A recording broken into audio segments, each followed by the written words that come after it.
Nashukuru sana Yuda kwa hayo mambo, na mimi hapo kwenye resilience nitakazia kwamba it is very, yani nafikiri it is, ukiwa more resilient unaweza ukaepukana na mambo mengi sana na changamoto nyingi sana, na resilience ni kitu ambacho vijana wengi tumekosa. Okay, tunashukuru sana Yuda.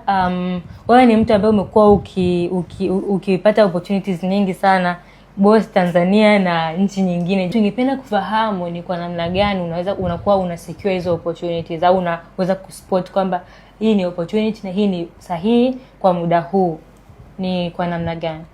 Sawa.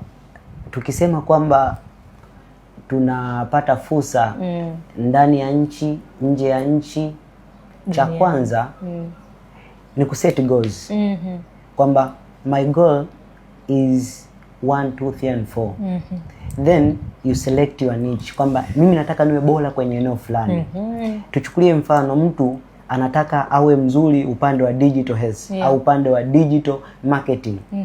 Kwa hiyo anaposema atakuwa mzuri kwenye upande wa digital health au kwenye upande wa One Health au upande wa mental health, anakuwa na jukumu la kwenda kusoma One Health ni nini, digital health ni nini.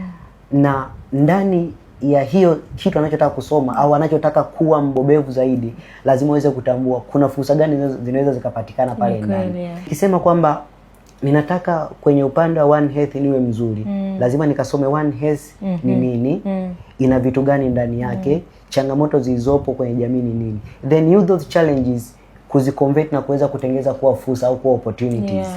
Lakini kitu kingine apart from having your niche ni be able to communicate. One among the key strategies ya mtu kuweza kutoka sehemu moja kwenda sehemu nyingine, kupata fursa either 1, 2, 3, 4, 5, ni kuwa na ule uwezo wa communicate vizuri. How am I communicating with my fellow peers?